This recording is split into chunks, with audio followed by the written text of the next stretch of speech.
certains d'entre vous ont des difficultés par rapport à ce DM. Donc vous avez ici plusieurs documents qui vont vous parler du transport de la matière organique dans la plante. Donc le transport, c'est-à-dire le trajet que fait donc la matière organique, c'est-à-dire pour la plante essentiellement des sucres. La matière organique, c'est ce qui va servir à la plante de nourriture. Donc, dans, dans la première partie des documents, vous avez la sève brute et sa composition. Donc, vous avez une série de deux documents.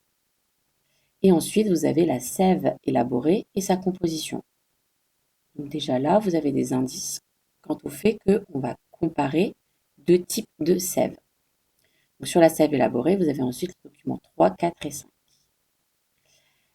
Et sur la dernière partie de documents 6 et 7, vous avez le transport de la sève élaborée.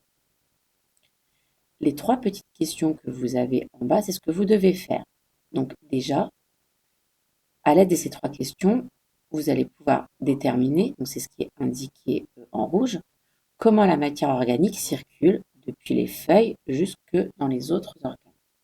Donc pour ça, déjà, on va comparer la composition de la sève brute et de la sève élaborée.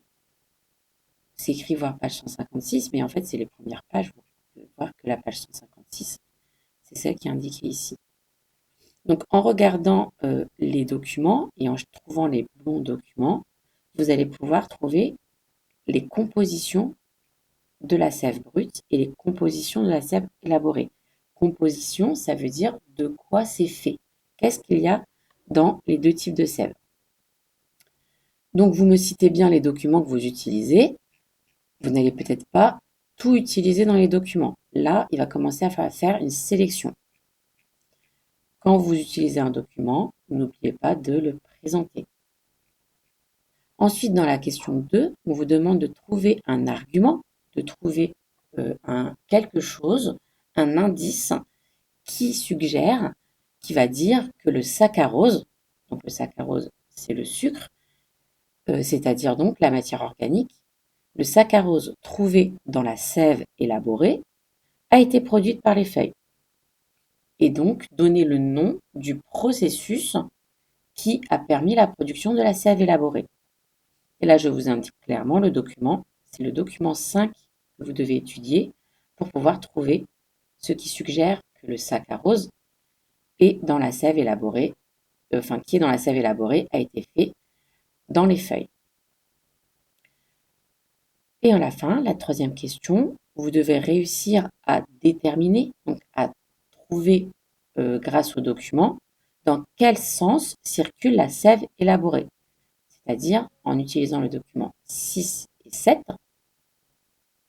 trouver des éléments qui vont nous expliquer pourquoi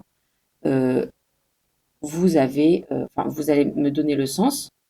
Donc, est-ce que ça va des feuilles vers la racine ou des racines vers les feuilles? Et comment vous avez compris, comment vous avez trouvé ce sens de circulation. Voilà, bon courage à vous.